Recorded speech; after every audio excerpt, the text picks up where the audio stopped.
I'm David, I'm 34, and for most of my adult life, I've been the one holding my family together with duct tape and a credit card.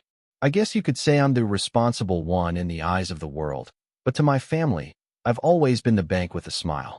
If something needed fixing, I fixed it. If someone needed help, I helped. Birthdays, weddings, school fees, broken cars, rent accidents, I was the one they came to. Not because I was the wealthiest, far from it, but because I never said no. That was my mistake. Saying yes made me useful, and being useful kept me close to them. Or so I thought. It wasn't always like this. My parents raised me with the idea that family comes first, no matter what. My dad died when I was 15, and after that, I became the unofficial man of the house. My mom crumbled emotionally for a while, and my younger sister, Vanessa, leaned on me for everything, from rides to school to late-night talks about boys and breakups. I never minded. She was 5 years younger than me, and at the time, I figured taking care of her was just part of being a good big brother. But something shifted after college. She came back with this new, inflated confidence, like the world owed her something. And suddenly, every gesture I made became an expectation. My generosity turned into her entitlement. Vanessa is 29 now, still living like a socialite on an entry-level salary. She's the kind of person who complains about the wrong brand of almond milk and says things like, "I could never date someone who drives a Toyota," while forgetting she drives a car I helped her finance. And when I say helped, I mean I co-signed and paid the first 2 years of payments. She's got a circle of friends who all look like they're constantly in a music video, but somehow none of them seem to have actual jobs. I don't know if they're influencers or just good at pretending to be. Either way, I'm always the one footing the bill when we go out as a family. My mom, bless her heart, is complicated. She's sweet in public, supportive on the surface, but has a passive-aggressive streak that could slice through steel. Every time I bring up feeling overwhelmed or needing boundaries, she responds with something like, "You know your father would have wanted us to stick together. You're the strong one, David." And just like that, I'm guilt-tripped back into silence. There's this unspoken rule in my family. Vanessa can mess up, make demands, skip responsibilities, and it's brushed off as Vanessa being Vanessa. But if I even hint at frustration, I'm overreacting, being selfish, or somehow ungrateful for having a family who loves me. This year, I volunteered to host Christmas at my house. It wasn't really a discussion. It was more like Vanessa saying, "You should host. Your place is the nicest," and everyone else nodding in agreement before I could get a word in. Truthfully, I didn't mind at first. I have a decent place, 3 bedrooms, modern kitchen, cozy living room, and I'd spent the last few years making it feel like home. After a rough breakup earlier this year, I figured maybe hosting Christmas would give me that warm sense of togetherness I'd been missing. I thought, what better way to reconnect with everyone, create good memories, maybe finally feel appreciated again? I went all in. I'm talking full decor, wreaths, garlands, lights on the house, custom stockings with everyone's name, and even a themed centerpiece for the dining table. I ordered a catered holiday meal from a local gourmet chef, spent hours organizing the seating chart, because Vanessa once flipped out over being seated too far from the action at Thanksgiving. And most significantly, I dropped $12,000 on gifts. I don't say that for sympathy, but to paint the full picture. I wanted it to be perfect. Not just good, not just okay, perfect. Because deep down, I hoped that if I made it special enough, if I gave enough, they'd finally see me. Not just the wallet. Me. Vanessa sent me her wish list in mid-November. It was a PDF. A literal, branded PDF. She included links, prices, and descriptions like, "Must be this color," or "Not this brand." Oh no. I stared at it, stunned. It wasn't a wish list, it was an order form. My mom asked for a little something sentimental, but kept texting me subtle hints about how she'd been eyeing those smart home devices everyone has these days. My cousins, who rarely text me otherwise, suddenly began dropping messages like, "Yo man, can't wait for Christmas. Heard you go all out." Even my Uncle Peter, who hasn't come to Christmas in 5 years, confirmed he'd be there, as long as there's prime rib and eggnog. I was hemorrhaging money and barely sleeping, but I kept telling myself it would all be worth it. The week before Christmas, the house was finally done up. Sparkling lights, scented candles, snowflake window clings. Pinterest would have been proud. I was in my living room late one night, wrapping the last of the gifts, Vanessa's $800 Dyson hair tool set, and sipping hot cocoa when I heard laughter from the guest room. Vanessa was staying over early, claiming she wanted to help with the preparations. In reality, she spent most of the time scrolling on her phone and taking selfies in front of the tree. That night, I passed her door on the way to the kitchen and heard her talking on the phone, the kind of loud whisper people use when they want to be overheard but still want plausible deniability. At first, I wasn't trying to eavesdrop. I just froze when I heard my name. "No, seriously," she was saying, followed by a fake, breathy laugh. "We only pretend to like him because he pays for everything. I swear, it's like his whole personality is buying stuff. It's kind of pathetic." I just stood there. My heart thudded in my chest, and I couldn't move. I felt like a statue. My brain started doing this weird thing where it tried to explain it away. Maybe I misheard. Maybe she's talking about someone else. Maybe she didn't mean it. But then she laughed again and added, "I mean, don't get me wrong. I love how generous he is. But like, if he stopped paying for stuff, what would even be the point?" That one hit me like a slap. She wasn't talking to a stranger. She was on speakerphone with one of our cousins, Ashley. I heard her chime in, "Right? He's like the family ATM. I don't even think he realizes it. So sad."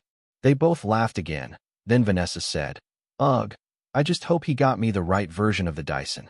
If it's the cheap one, I'm leaving it behind." I backed away slowly and sat in the dark hallway for what felt like hours. My stomach was in knots.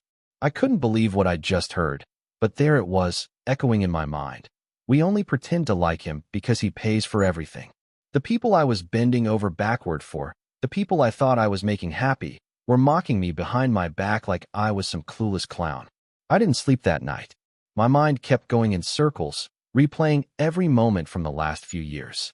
Every holiday, every time they joked about how I always pick up the tab. Every awkward silence when I tried to bring up feeling tired or needing help. Every time Vanessa talked down to me in that sugar-sweet voice she used when she wanted something. And every time I mistook it for love. By morning, I made a decision. A quiet, cold decision that settled in my chest like a block of ice. I was done being the fool. I had 5 days until Christmas, and for once in my life, I wasn't going to say yes. I was going to vanish, but not before giving them exactly what they deserved. For the next few days, I pretended like nothing was wrong. I smiled. I nodded. I cooked meals. I even let Vanessa use my Amazon Prime account to order last-minute stocking stuffers, which, unsurprisingly, were just more things for herself. Inside, though, I was rotting. Every laugh from her sounded fake. Every "thank you" felt like manipulation. I watched her move through my house like she owned it, parading around in her designer loungewear, treating me like a butler. And the more I noticed it, the more it became clear.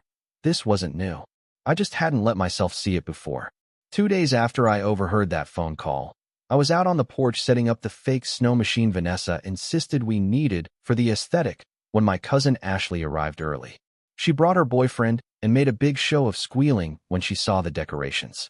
"OMG, it's like a movie set," she said, whipping her phone out to take Instagram stories without even saying hi to me. Her boyfriend gave me a half-hearted bro nod, then followed her inside. I stayed outside, pretending to fiddle with the power cord, and heard her say loudly, "I told you, he's so extra. Wait till you see the gifts. He probably spent 5 figures again. Watch, he'll cry if we don't do a group photo or something. He's, like, super emotional now." I didn't cry. Not then. But I wanted to. Instead, I turned off the fake snow machine, walked back into the house, and told myself to just get through the next 3 days. I had a plan now. I just had to hold the mask on long enough. By the time Christmas Eve rolled around, the house was full. Vanessa had invited 3 of her friends without asking me. They were staying in my guest room in my office, and I caught one of them using my toothbrush and then laughing about it when I confronted her. "Relax," she said, giggling. "It's not like I gave you cooties." Vanessa overheard and rolled her eyes. "David, don't be such a germaphobe. It's Christmas. Chill." That same night, my Uncle Peter stumbled in drunk around 10 p.m. and knocked over the nativity set I'd spent an hour arranging. He laughed and blamed the carpet. When I started cleaning it up, he stood there watching and said, "Man, you've really gone soft since high school. You were cooler when you had a backbone." I didn't even respond. I just kept putting the little porcelain pieces back in place. I barely slept that night. I couldn't. I lay awake in bed listening to muffled music, laughter, and the sound of people opening the fridge like it was their own. My house didn't feel like mine anymore. It felt like I was renting it to a group of strangers who saw me as the staff. I didn't feel like a host. I felt like a ghost. Then came the moment that broke me. Christmas morning. I woke up early, before everyone else, and quietly loaded the last of my bags into the car. My flight was at 10:45 a.m. to Nassau. I'd booked it 2 nights ago, along with a beachfront villa for the week. It cost me a fortune, but at that point, I didn't care. It was either that or scream at everyone and burn every bridge in the family. And strangely, I didn't want a scene. I wanted silence. I wanted to disappear so thoroughly that they wouldn't even know where to aim their fake concern. But before I left, I had to see what they'd do. Call it petty, call it closure, I needed to know. So I stayed just long enough to hear Vanessa walk down the stairs and say, "Ugh, where's the coffee?" I thought David always made it. I was standing just out of sight in the hallway, fully dressed, keys in hand. She was in her silk robe, scrolling her phone, and not even looking around, just talking at the room. Then she called out, louder, "David? Hello? Where's breakfast? Are you still in bed?" No one else had stirred yet. I waited. She walked into the kitchen and saw the empty counter. The fridge was still full. I hadn't touched the catered food or anything. But the coffee pot was dry. The tree lights were off. "What the hell?" she muttered. Then louder, "David." I stepped into the room. "I'm leaving." She blinked at me. "What? Leaving where?" I smiled. Not the kind of smile that says I'm happy. The kind that says I'm done. "Vacation," I said. "Merry Christmas." Her jaw dropped. "You're joking." "Nope. You can't just leave. Everyone's coming over. The presents. The food. You said you were hosting." I didn't answer. I just walked past her, opened the front door, and stepped outside. Behind me, I heard her say, "Wait. David, be serious. Are you actually David?" I got in my car and drove away. I didn't look back. But that's not the betrayal. Not yet. That came 2 hours later, at the airport. I was sitting at the gate, sipping an overpriced smoothie and watching the snow fall through the glass, when my phone buzzed. It was a text from Vanessa. "Vanessa, where did you put the gifts? You better not have taken them with you." I stared at it for a moment, then typed back, "They're under the tree." I lied. They weren't. Before I left, I'd moved all the presents into the locked storage closet in my basement. Every last one. Even the stocking stuffers. About 15 minutes later, my phone exploded. Call after call. First Vanessa, then my mom, then Ashley, then even Uncle Peter. I ignored them all. Then the texts started pouring in. David, what is going on? Everyone is here and the house is locked? Vanessa, you locked the door? Are you insane? We're outside in the cold. Ashley, wow. Just wow. This is how you treat family? Uncle Peter, open the damn door or I'm calling the cops. I leaned back in my chair and took a deep breath. I felt calm. For the first time in days, maybe weeks. I wasn't panicked. I wasn't guilty. I just felt done. Then I took out my phone and posted a single picture to our family group chat. It was a selfie, me on the airport tarmac, the sun rising behind me, palm trees swaying in the distance. Me, Merry Christmas from the Bahamas. Silence. Then, chaos. Vanessa, are you kidding me? This is cruel, David. Ashley, hope your beach is worth it. We are freezing. Uncle Peter, you always were a selfish brat. Now the whole family sees it. I locked my phone, put in my headphones, and boarded the plane. But even that wasn't the peak. The real betrayal, the one that made me realize just how broken everything had become, came later that evening. Once I landed in Nassau, checked into the villa, and finally opened my phone again. There were over 50 unread messages, a dozen missed calls, and one voicemail that stopped me cold. It was my mom. Her voice was shaking, not with sadness. With rage. "You embarrassed me in front of everyone," she snapped. "You humiliated your sister. After everything we've done for you. After all the years we've supported you when you were nothing. This is how you repay us? By running off like some spoiled child and playing victim? You're not the generous man you think you are, David. You're just a sad little boy who needs to buy love because he never learned how to earn it." I sat there, frozen. Not because her words hurt, but because I realized she believed them. All of them. That I owed them. That my pain didn't matter. That my money was my only worth. That they were the victims. That was the moment the switch flipped in my head. They didn't just take me for granted. They resented me for it. And that changed everything. When I finally took off my shoes and stepped barefoot onto the cool tile floor of the villa, I didn't feel triumphant. I didn't feel victorious or rebellious. I felt hollow, like I had just finished screaming underwater. The sun was bright, the waves were soft, and there was this soft Caribbean breeze that rustled the palms outside. But inside, I was unraveling. I dropped my bag near the door and sat on the edge of the bed without turning on the lights. I must have sat there for an hour, replaying my mom's voicemail over and over again in my head. "You're just a sad little boy who needs to buy love." That line echoed, not because it was true, but because it was said with so much certainty, as if she'd rehearsed it, as if she believed she'd done me a favor all those years by letting me carry their burdens. I spent the rest of that Christmas day in silence. No beach walk, no room service, no celebratory rum punch. I didn't even unpack. I lay on my side, fully clothed, phone face down, and stared at the ceiling fan. I thought about every moment over the last 10 years where I'd handed over my time, my energy, and my money like a receipt for belonging. All those holidays I worked overtime to afford something special. All those birthdays I overcompensated for because no one else could be bothered. The graduation party I paid for when Vanessa finished college, complete with the photo booth, catered sushi, and DJ, which I never got a thank you for. The mortgage payments I covered when Mom just needed a little help during that rough patch. I'd built a house of cards made of approval, and it collapsed with one voicemail. The next morning, I woke up around 9 a.m. to a blinding sunrise flooding the villa.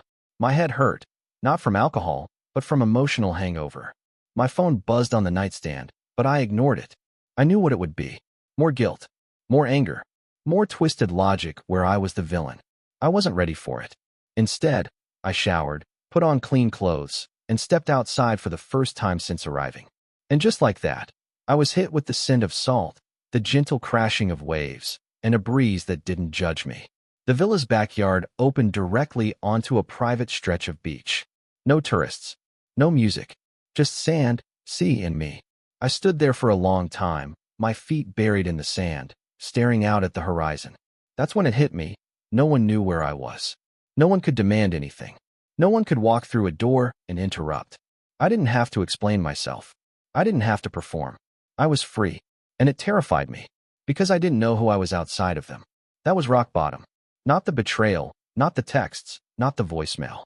The rock bottom was realizing that my identity was so entangled with their approval that I wasn't sure what I even wanted out of life. I'd been living like a supporting character in their stories, providing, assisting, covering. But what was my story? So I started small. That day, I made breakfast. Just for me. 2 scrambled eggs, a mango, toast, and coffee. I plated it like I was on a cooking show. I even put a flower in a little glass by the plate. Then I sat on the patio and ate every bite in silence, savoring it like a ritual. No one to impress. No one to entertain. Just me. That afternoon, I went for a swim. Not a workout. Not a goal. Just floating. Just being. And it felt weird at first, this slowing down. This not producing something, or solving something, or paying for something. But then, for the first time in what felt like years, I felt light. The next few days were a blend of stillness and rediscovery. I read books I hadn't touched in years. I journaled. I even drew one night. Badly, but it reminded me that once upon a time, before the family chaos, I wanted to be an illustrator. That version of me had been buried under invoices and expectations. I didn't post anything to social media except a single photo on day 3, a seashell in my palm, captioned, "Not everything beautiful has to be earned." I didn't tag anyone. I didn't check comments. It wasn't for them. And slowly, the messages began to die down. The anger fizzled. The drama moved on without me. Vanessa posted some dramatic story about being abandoned on Christmas, clearly trying to paint me as some heartless monster. But I didn't engage. I didn't even watch it. Let them craft whatever narrative they needed to feel like victims. I knew the truth now. They didn't just take advantage of me. They needed me to stay small, to stay grateful, so they could feel bigger, better, more important. And any time I tried to set boundaries, they twisted it into guilt. But I wasn't playing that game anymore. The turning point came on the 5th night. I was walking down the beach at sunset, sandals in hand, watching a group of kids build a sandcastle while their dad snapped photos. They were laughing, covered in sand, completely in the moment. And it hit me like a wave. I wanted that. Not necessarily the family part, but the freedom to build something for myself. Something joyful. Something real. When I got back to the villa, I made a list. I titled it, Things I Gave Away Too Easily. It started with obvious stuff. Money, time, holidays. Then it got deeper. Self-worth, boundaries, creative dreams. By the end of the page, I was crying. Not because I was sad. Because I was angry. Angry at myself for how long I let it happen. Angry that I thought loyalty meant silence. Angry that I kept shrinking so others could feel comfortable. And right beneath the list, I wrote in big, all-caps letters, "No more." I spent the next day doing something radical. I wrote a resignation email. Not from a job, but from my role in the family. I didn't send it, but I needed to see it. I wrote, effective immediately, I am stepping down as the family caretaker, emotional punching bag, and financial backup plan. I am not angry. I'm just finished. I hope you find peace. I'm finding mine. And I meant it. When I returned home a week later, the house was exactly as I'd left it. Untouched. Clean. Peaceful. It was like a reset button had been pressed. I walked through the living room, looked at the still decorated Christmas tree, and chuckled. I never took the ornaments down. I just unplugged the lights and left them. A monument to the version of me that died on Christmas morning. The next day, I unlocked the basement storage closet, took the boxes of gifts out, and returned almost everything. Some stores gave me full refunds. Some didn't. I didn't care. The act of undoing it was cathartic. One by one, I erased the financial breadcrumbs I had left in everyone's lives. I stopped answering Vanessa's texts. I left the family group chat. When my mom called me a week later, I let it ring out. Then I sent her a short message. I need time to heal. Please respect that. She didn't reply, but for the first time, her silence didn't hurt. In the months that followed, I started therapy. I picked up a sketch pad again. I joined a local hiking group and actually made a few friends who liked me for me, not what I could offer. And slowly, I started to feel like a person again, not a prop in someone else's play. I won't lie and say it was easy. I had moments of doubt, moments of loneliness, holidays that felt weird and quiet, but they were mine, and I filled them with things that mattered, solitude, real joy, and people who gave as much as they took. One of those people was a woman named Marissa. We met at a small art exhibit downtown. She asked me about the sketch I was holding, and we ended up talking for an hour. She didn't know my family, didn't care about my bank account. She laughed at my jokes, asked about my favorite book, and when I told her about the Bahamas and the whole saga, she didn't pity me. She said, "Good. It's about time someone did what you did." And in that moment, I realized something profound. Rock bottom wasn't the end. It was the door, the one I had to hit, so I'd finally stop knocking on all the wrong ones.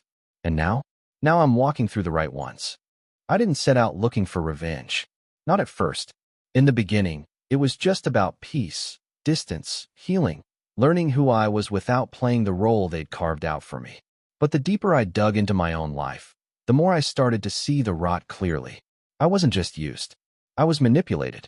My kindness had been turned into currency. My generosity into obligation. And the people who were supposed to love me the most had quietly built an entire ecosystem around draining me dry. And what truly snapped something in me? It wasn't the voicemail or the avalanche of guilt texts, or even Vanessa's Instagram post where she played the abandoned little sister card while posing in front of my locked front door with some caption like, "Guess we know who family really is." That was just her usual performance art. No, what changed everything was what came a month later.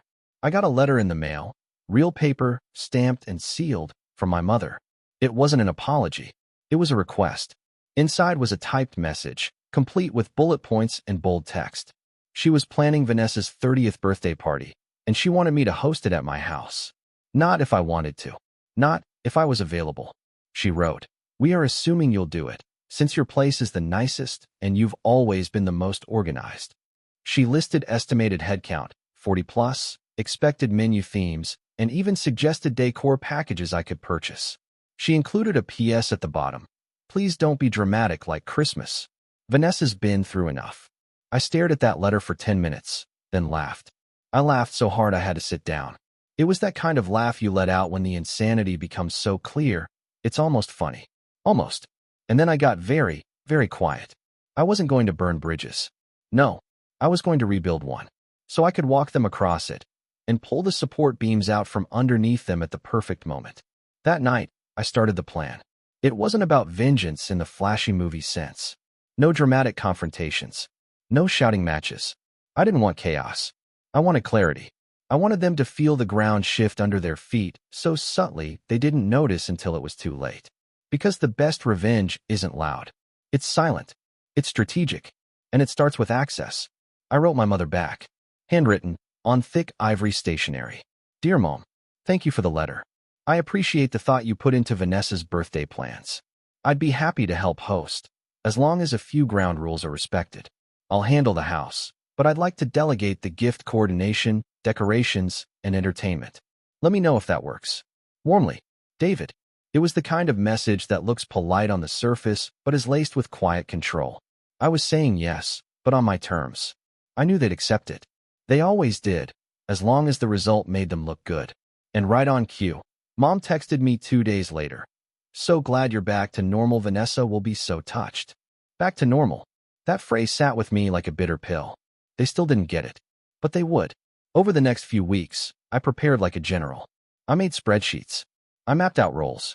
I designed the guest list, not to include who they wanted, but who I needed. See, Vanessa had a wide social circle, but many of those people weren't close. I cherry-picked the ones who liked drama, the ones who loved to talk, the ones who would spread a story like wildfire if it was juicy enough. Then I started rebuilding a relationship, with precision. First came Ashley. She was shallow, yes, but she was also always hungry for gossip and validation. I took her to brunch, paid for everything, and acted like I was seeking her advice about the party. I dropped hints about how much I'd spent over the years, how Vanessa never really thanked me, and how this might be the last big thing I do before stepping away. I played it humble, vulnerable, just enough for her to sniff a secret, but not enough to know what it was. Then I reached out to my cousin Liam, the black sheep of the family, the one who always got talked over at gatherings. He was awkward, yes, but sharp, and, crucially, loyal to people who gave him time. I met him for coffee, asked about his job, listened, and then I asked if he wanted to help me film the party. Said I was trying to make a short family documentary. He lit up. He'd studied film in college and always felt overlooked. Perfect. I bought him a tiny 4K camera and some audio gear. Just shoot everything, I told him. Candid footage, interviews, behind the scenes, whatever. We'll cut it down later. He had no idea what I really wanted. Then came the guest list. I made sure to invite a few people from Vanessa's past. Not enemies, but people she talked about behind their backs. People she had once used and ghosted. An old roommate she stiffed on rent. A former friend she called trashy for buying a knockoff handbag. I invited them with charm and grace, using phrases like, Vanessa wanted to reconnect with everyone from her journey, and we're making this really meaningful. Most of them RSVP'd yes. Curiosity is a powerful thing. The party planning moved ahead like a machine. Vanessa, of course, barely lifted a finger. She sent me Pinterest boards and texts like, can we do an all-white theme? I wanted to feel, like, expensive. I said yes to everything. I didn't push back. I wanted her comfortable. I wanted her convinced I'd slipped right back into the old role. Meanwhile, I was planting seeds everywhere. I started casually sharing old receipts in private conversations.